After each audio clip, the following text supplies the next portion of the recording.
Descubre el encanto que solo Parla Café puede ofrecerte, porque aquí cada bocado es una historia, cada sabor es una emoción. Te esperamos con los brazos abiertos para vivir momentos inolvidables, de lunes a viernes, de 9 a 18:30 horas, para deleitar tus sentidos con lo mejor de Ciudad Vieja, en 25 de mayo 629. Por reservas, comunicate al WhatsApp 092 429 662 de Parla Café.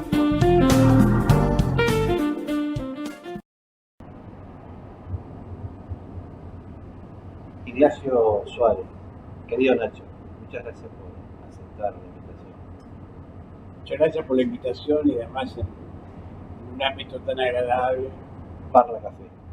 Con este equipo tan comprometido con la idea de la charla. Exacto. Muchas gracias.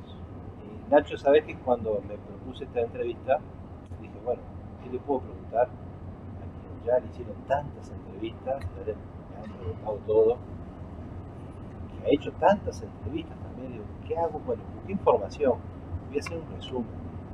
Yo no pude hacer un resumen, no me daba esta mano que es amplia, no entraba en todas las fotocopias, dije, no puedo llevar esto, me pareció una guía telefónica, entonces dije, vamos a improvisar y hablar como si estuviéramos en un boliche cualquiera, mano a mano. Y bueno, Nacho, tú naciste en Rocha, Montana.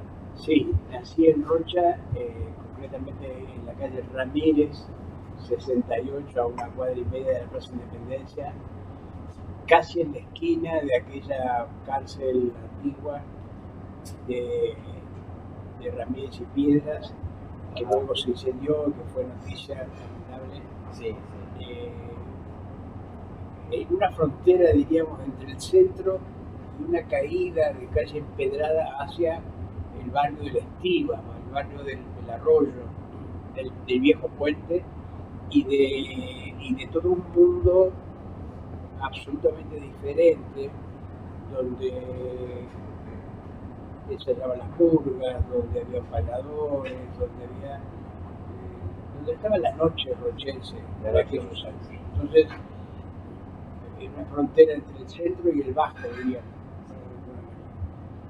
Y eso me marcó mucho culturalmente también. Es decir, recuerdo la primera murga que vi subir desde la Estiva. Me acuerdo de Abriola, uno de los importantes, los últimos cantores criollos, vestido de gaucho, que era su vestimenta natural, subiendo a los cafés del centro donde actuaba. En fin, con dos mezclas culturales muy importantes para mí, que era la cultura del libro, diríamos, por parte de la familia materna, que eran docentes, y la cultura popular por parte, o campesina, o de la sangre, como yo le llamo, por parte de la familia paterna, que eran de otra zona. Hasta los 6 meses, hasta los 6 años, estuve en San Miguel, donde mis padres hicieron una casa frente a la escuela donde trabajaba mi mamá, allá pasando el Chuy, en la frontera, en un lugar muy especial, donde todavía se hablan vocablos del español antiguo, frente a al imperio brasileño que penetra permanentemente a través de los medios. Y a los 6 años nos volvimos a Rocha. Allí estuve haciendo la Escuela Ramírez, estuve con Rosalío Pereira, un queridísimo director, docente, poeta, que me ayudó mucho en la parte literaria del comienzo de mis actividades. Y hice 2 años en el Liceo Departamental. A los 13 años a Montevideo, al Montevideo de las luces de neón que yo ya conocía, pero que no se dieron porque coincidió con las inundaciones, de tal manera que vine a una Montevideo que yo soñaba de colores, pero era oscura, lluviosa. Por el 59. Sí, con las inundaciones, con la evacuación de Paso de los Toros, con todas aquellas circunstancias terribles para Uruguay, las colas para comprar los productos alimenticios. acuerdo de los vigilantes a caballo de noche, la republicana custodiando, en fin, a una Montevideo, lo que diría casi fantasmal. Y ahí, bueno, los años 60, los 70, el comienzo de la televisión, el trabajo a nivel periodístico y hasta ahora. Nacho, ¿quién Nacho nació primero? ¿El poeta, el periodista, el escritor? Nació el asombrado. El asombrado. Sí, yo diría que, como hemos dicho algunas veces, que si la filosofía nace de la duda, la poesía nace del asombro, y la confirmación de esos asombros se convierte en periodismo. Con el enorme desafío que muchas veces hemos planteado respecto a que el periodista tiene que decir la verdad y el poeta tiene que escribir como si eso fuera verdad para todos, lo más parecido a la verdad posible. Así que lo que nació primero fue el niño que se asombraba del nombre de las cosas. Ahí mi homenaje a mi madre y a mi núcleo inicial familiar, porque las cosas que no tienen nombre no existen. Y por lo tanto,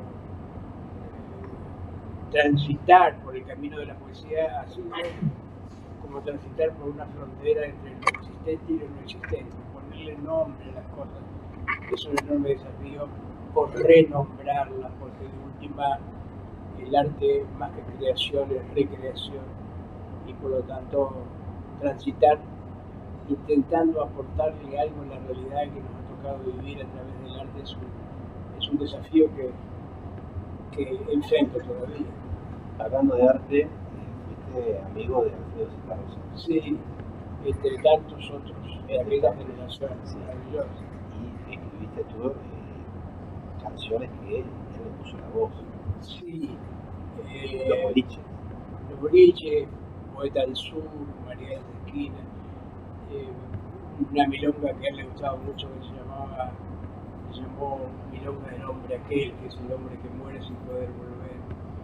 Y otras canciones que íbamos a trabajar juntos y al final no pudimos. Todo surgió de una barra maravillosa de amigos que integraba el Museo Alfredo en el taller de pintor muy amigo, muy querido, el Chino Fong, Ángel Fong. Y allí nos reuníamos, bueno, pintores, escritores, poetas, pintores, grabadores, la época de estudio grabada, pues, amigos muy queridos. Recuerdo ahora, por ejemplo, a quien le hizo la claraboya amarilla, un pintor y filósofo maravilloso, que después te voy a contar sobre él porque es uno de los últimos amigos que se nos ha ido, entre tantos otros.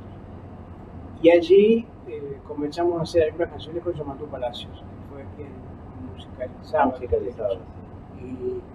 Y a Enriquito Estrasura y a otra gente le gustó mucho y empezaron a trabajar para que hiciéramos un long play, como se decía entonces, un larga duración, y hicimos un trabajo por los años 70, fin de los 60, comienzo de los 72 que se grabó, que se llamó Poeta del Sur, y que editamos un disco. Y de ahí Alfredo me pidió autorización para grabar esos temas que tú recuerdas. Sí. Lo ingrato de esto es que la fama siempre es del que la canta. Hay cantores que matan a los autores, sí, por supuesto. Yo incluso en alguna oportunidad he tenido anécdotas fantásticas como tipos que me venían a decir que una vez se inauguró un boliche, estaba el Pepe y Veneno presentando, y entonces habló de que yo estaba, me pidió que dijera algo, y y habló de los boliches. Le gustó de los boliches. Y había un tipo que me miraba mal, yo veía que me miraba mal. Algo no le gustó a este señor. Y cuando terminé de decir los boliches, porque cantado obviamente no podía, me dijo, usted es un atrevido. Sí, sí soy, pero en este caso, ¿por qué me lo dice? Porque acaba de decir que los boliches son suyos, yo no lo dije, lo dijo y todo el mundo sabe que es de Citarrosa. Citarrosa es como Gardel mata a los autores, pero bueno, pero hace que las obras perduren. Los boliches han tenido muchísimas versiones, de las más insólitas que te puedas imaginar, en diferentes géneros y bueno, y sigue todavía. Y después del tiempo, en plena pandemia, yo estaba en mi exilio vertical del Palacio Salvo y ahí empecé a publicar en Facebook algunos poemas y a un amigo le gustó un poema que se llamaba Pascua en cuarentena y me lo escribió, me hizo saber y yo lo desafié para que lo musicalizara. Primero no dijo que no quería, que no podía, yo, bueno, lo hizo y así nos encontramos en plena pandemia en un boliche desierto de Montevideo, con tapabocas, con todas aquellas cosas y le di algunos textos y de ahí surgió un disco libro que se acaba de editar, que se llama Volver, musicalizado y cantado por Beto Perú, por Alberto Perú, integrante de aquel queridísimo grupo Perú con Juan, que era un gran amigo, murió lamentablemente muy joven, y después de tantos años reviví la experiencia de Poeta del Sur de los años 70 con Yamandú, con este disco libro, con los textos de las canciones, los poemas iniciales, pero también con fotografías de Cristina Lampariello que realmente hicieron un libro precioso y un disco que a mí realmente, a mí y Alberto nos sigue emocionando. Bien, bien. Nacho, de tantas entrevistas que hiciste, hay una que quedó en la memoria de los uruguayos, que fue tu futbolero, que es la entrevista al negro jefe, Julio Varela. ¿Qué te dejó esa entrevista? Fue difícil. Sí, éramos amigos, como con tantos otros personajes que la vida me ha dado el privilegio de serlo. Yo era un nenito ronchense que veía con asombro la llegada de la Vuelta Ciclista, por ejemplo, de la Roncher, y después terminamos siendo amigos y muy amigos con el equipo de la transmisión de la Vuelta, e inclusive tuve el privilegio de ir a hacer la Vuelta por la televisión, no para la televisión, haciendo una nota diferente, una nota distinta, creo que se llamaba, o la otra cara de la Vuelta, con la producción de Julio César Alonso, y con el negro jefe nos conocíamos. Yo nunca lo quería probar con ese tema porque sabía que era, para la gente era raro. Era medio huraño. Sí, tanto es así que, entre otras anécdotas que se conocen, un día se peleó con un fotógrafo y cuando le sacaban la fotografía del equipo se murió de espalda. Preguntaron, ¿los giles están todavía? Sí, están, entonces no me doy vuelta. Y yo estaba trabajando en el diario, iba con un chofer y con un fotógrafo, y estaba cerca de la casa de él. Y vi en una esquina a unos periodistas importantes, deportivos, en ese momento estaba Franklin Morales, estaba Víctor Hugo, que estaban con un señor extranjero que había venido especialmente de Francia a hacer una entrevista a Julio y no había podido. Entonces yo no sabía que la casa era por ahí, pero no me acordaba dónde. Entonces les pregunté a ellos, me dijeron, mira, ni vayas porque este señor acaba de venir de España. Y bueno, voy por la puerta. Le golpeé la puerta. golpeé la puerta con el puño y vi que estaban mirando. Entonces le dije quién era, que no venía a hablar de fútbol, que venía a tomar el vino que él me había invitado a tomar, y no me contestaban nada. Un poco rato volví a golpear, mis amigos, el fotógrafo y el chofer me decían, vamos, no. Y le digo, mire que si no tomo el vino, tiro la puerta abajo. Entonces abre la puerta, saca un vaso de vino y cierra la puerta. Un vaso de vino en aquellos vasos grandes de capuchino. Y a las 4 de la tarde, un poco menos que no te digo caliente, pero menos tibio, ahí lo tomé de a poquito. Yo veía que me estaba mirando. Le dije, cuando termine esto, que no es vino, es lija, la puerta debe romperla igual para entrar. Vamos, pasar. Y ahí coordinamos la entrevista de la televisión, que fue magnífica, maravillosa, porque además descubrí a un personaje que no conocía, Doña Cata, su mujer, que era su compañera de vida, pero también era su madre, su hermana, era el ángel guardián del negro que sí, fue maravilloso. Además le dije solamente una condición le puse. Él jodía mucho con los japoneses, dijo que decía japonés. Cuando no le salió el nombre de los japoneses, no me hable de los japoneses, le pido que no me hable de los japoneses. Y no habló en toda la entrevista de los japoneses. Fue muy lindo, sí, fue muy lindo. Y con ese programa inicié un ciclo en la televisión que se llamó Un día en la vida. Un día en la vida, sí. Lo iba a hacer con Artigas inicialmente y con el profesor Reyes Sabadín sobre la vida de Artigas, pero hubo un pequeño inconveniente técnico. Ese fue el segundo programa. El primero lo hice con el negro jefe. ¿Cómo te acordás de ese programa? ¿No? Sí, claro. No, y la gente lo puede ver porque está en redes. ¿No? Sí, está todavía. Va a internet, a YouTube y por ahí sale. Nacho, te invito a una pequeña pausa y Mucho gusto. volvemos más tarde. Vamos, cafecito.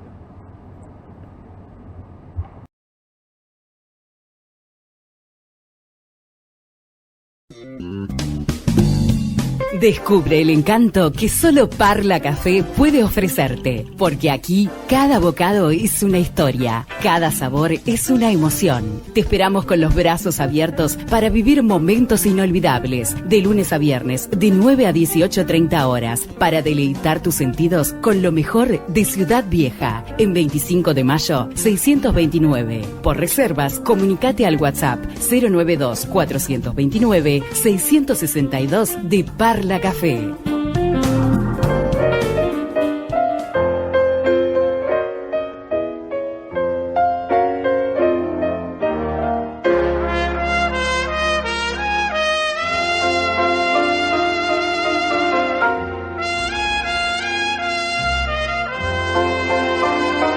Nacho, yo estaba recordando que de tantas entrevistas que hiciste, hay una que no se logró. ¿Te acordás, profe?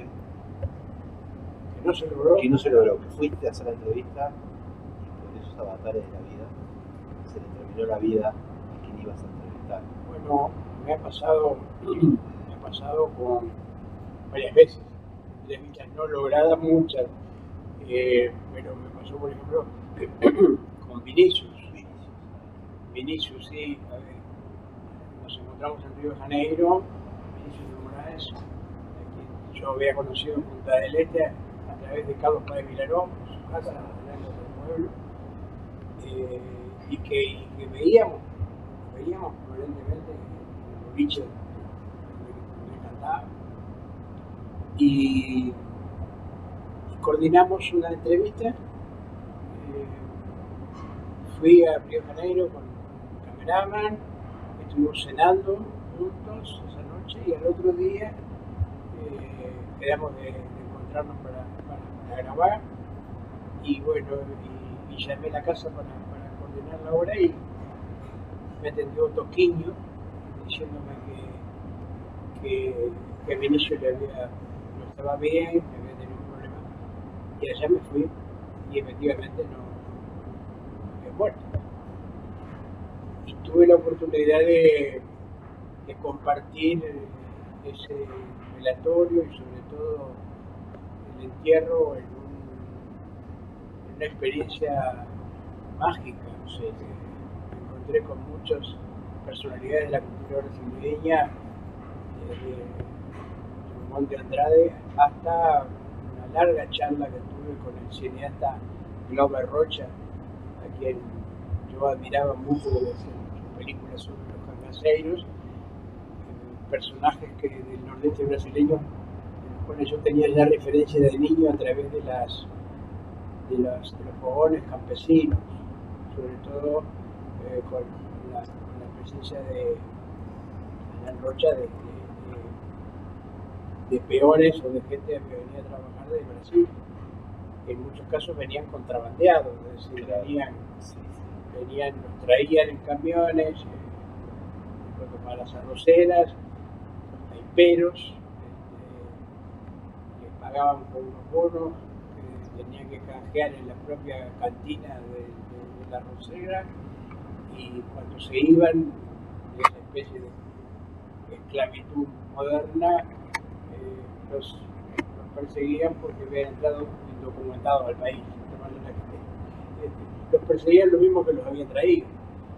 Entonces yo había conocido la experiencia, las historias de los cangaceiros, de Lampeao, de María Bonita, de Antonio el Consejero, que me hablaban, era un santón que les prometía la tierra prometida, llevarlos a la tierra prometida de aquella zona donde de pronto hacía más de 40 años que no llovía, y se establecieron en una facenda, y por supuesto ya no la policía sino el ejército, tuvieron un enfrentamiento y los mataron.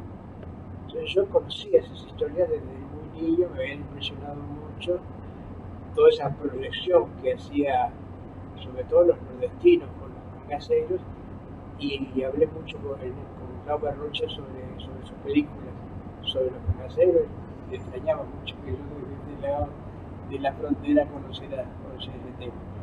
Y al final le digo a Ferrín, que era el camarógrafo con quien estaba, en el entierro había una chica embarazada, una especie de hippie con el pelo largo, y detrás su compañero acariciándole la panza. Desde salir de la barriga de la nena, de la muchacha, y cuando entra en cámara su compañero, empieza a cantar, y con él ella, y con ellos todos. Tristeza no tengo fin, felicidad sí. Y por lo tanto fue la primera vez que yo vi la despedida de un poeta, de un autor, de un cantor maravilloso, despedido con sus propias canciones, mientras se encendía el Cristo del Corcovado, lo que era casi una escena de película. Sí, esa fue una de las entrevistas que no pude hacer. Otra fue una noche que estaba en Paraguay, en Asunción. Quizás no lo conozca. Y había arreglado con un grupo folclórico que tenía una churrasquería afiliada, grabar el show. Y estaba marcándole al cameraman que era lo que quería, es decir, para que no aforara nada, la toma, para poder utilizar las canciones paraguayas con las notas periodísticas. Y veo en sombras que se levanta un tipo, o se levanta alguien, otra gente a su alrededor, y que avanzan hacia la cámara. Y cuando saco la cabeza así, veo que el que pasa es Somoza, el Tacho Somoza, nada más, ni nada menos. Estaba viviendo ahí, y que hacía unos días, acá en Uruguay, se decía que había tenido líos con Estroel, con la nuera, y que posiblemente viniera a vivir a Punta del Este. Entonces yo vi que estaba mal el hombre, duro como un sueco, no lo quiero sacar así, el muchacho.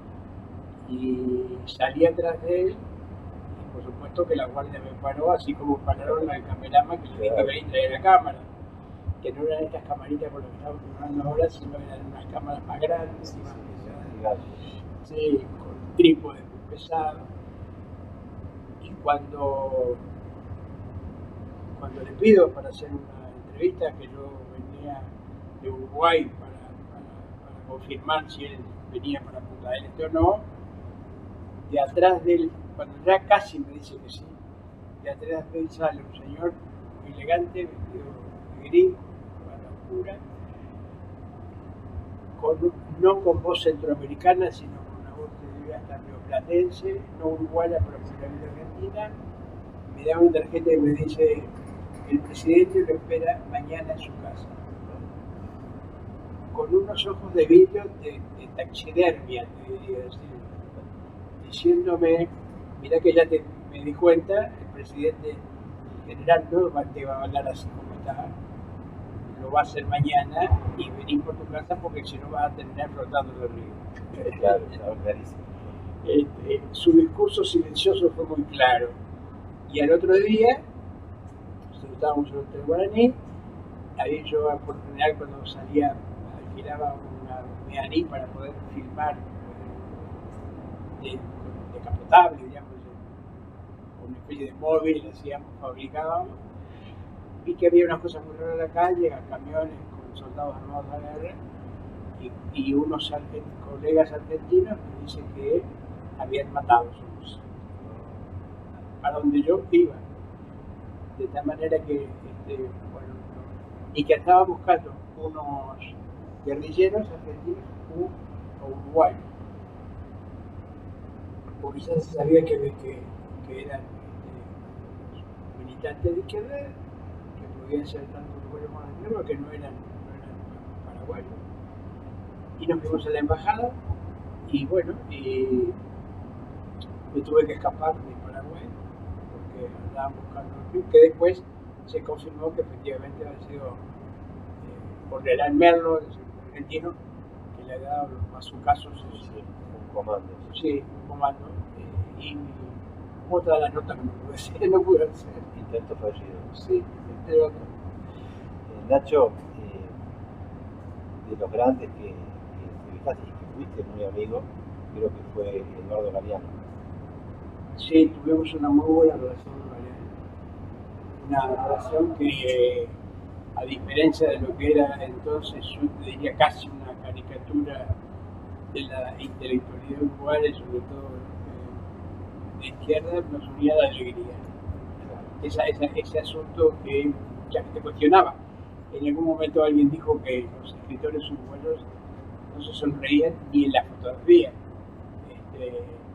Y sí, nos conocemos mucho y trabajamos juntos incluso en algún momento en un programa en Canal 10. Eduardo usaba mucho el sarcasmo, en ese sentido. Parecía que estaba hablando muy en serio y después te tiraba. Era muy inteligente, de inteligencia sensible, ¿no? Porque él escribía como, que me quedó para siempre, que es para quien yo hablo también, que es para la gente sentipensante, no solamente los que viven en la cabeza, pero tampoco los que solamente viven en el corazón, ¿no? El corazón tienes que acompañarlo con el cerebro y al cerebro con el corazón. Y yo creo que en su literatura tiene su arte, tiene mucho de eso. Nacho, la vida es efímera, ¿no? Parece muy corta para el ser humano y para las cosas que uno hace. Las cosas que uno hace perduran mucho más que nosotros. También los objetos.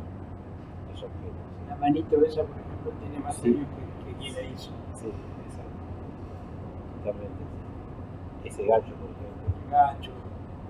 Es increíble cómo nos creemos el ombligo del mundo y no llegamos al tobillo. Sí. Nacho, hacemos un poco de filosofía. Cuando nos toca irnos, se terminó todo, ¿hay algo más? Tengo la ilusión de que no. nos ha costado en algún momento, quizá como nada está separado de nada, relacionado con lo que estábamos hablando respecto a la cabeza o el corazón, quienes supuestamente utilizábamos la cabeza, difícilmente pensábamos en el alma. Yo utilicé siempre ese concepto porque creo en el alma de la gente, aunque no sé muy bien dónde está, y tengo la ilusión de que yo creo que todos hemos venido a cumplir una ley, que es la de intentar cambiar el mundo que nos tocó vivir, aunque sea mínimamente, y que el mundo se entere que pasamos por él.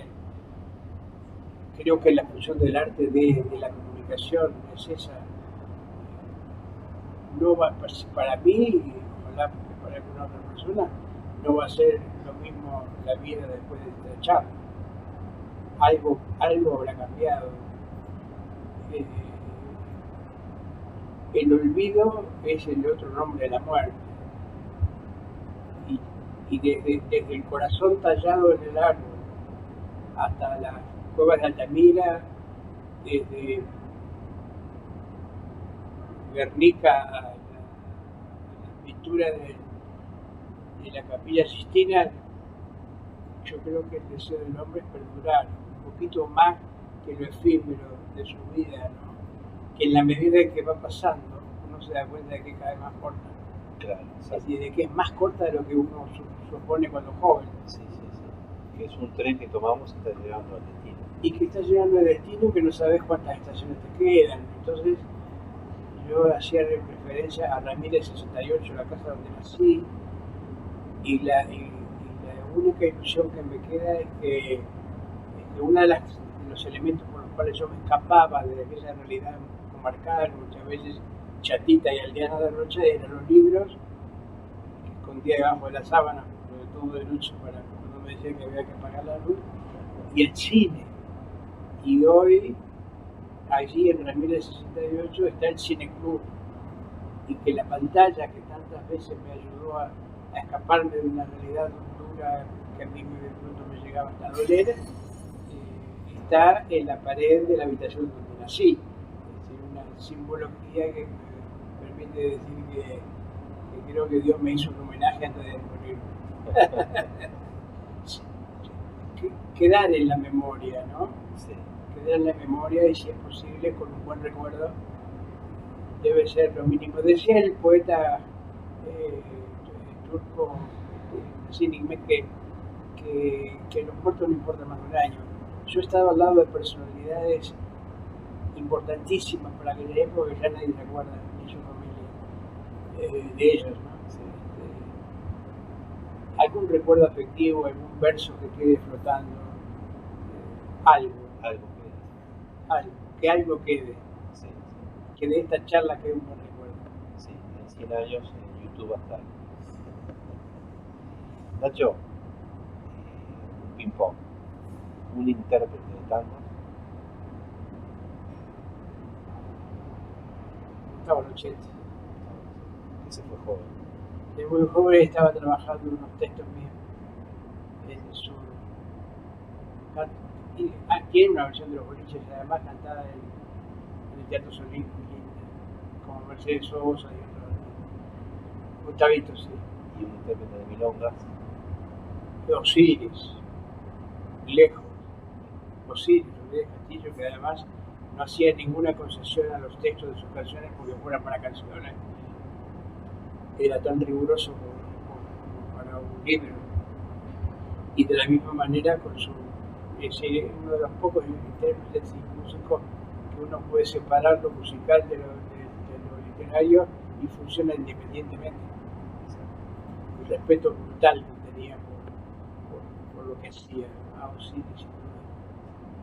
Un lugar para vivir. El Palacio Salvo. El Palacio Salvo. Ya sos embajador del Palacio Salvo.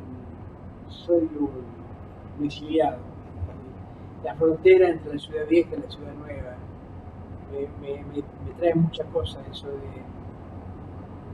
y que venimos de la madre de todas las ciudades, como es la Ciudad Vieja, venimos del lugar donde se estrenó la comparsita, venimos de los poetas franceses, venimos de Boulevard Sarandí, y la otra ciudad que crece hacia el este fundamentalmente y que ya ha pasado los límites departamentales, ¿no?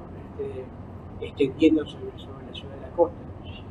Ese cambio de cultura, esa adaptación que tenemos que hacer al tiempo nuevo y a los desafíos del tiempo nuevo, me parece muy apasionante.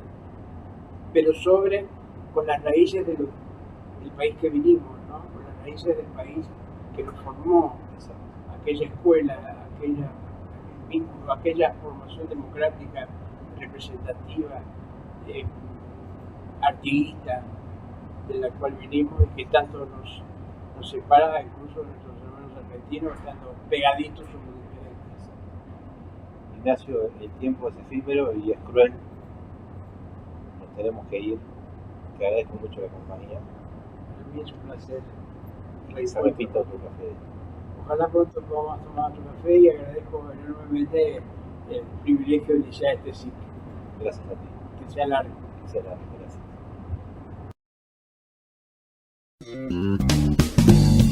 Descubre el encanto que solo Parla Café puede ofrecerte, porque aquí cada bocado es una historia, cada sabor es una emoción. Te esperamos con los brazos abiertos para vivir momentos inolvidables, de lunes a viernes, de 9 a 18:30 horas, para deleitar tus sentidos con lo mejor de Ciudad Vieja, en 25 de mayo, 629. Por reservas, comunicate al WhatsApp 092 429 662 de Parla Café.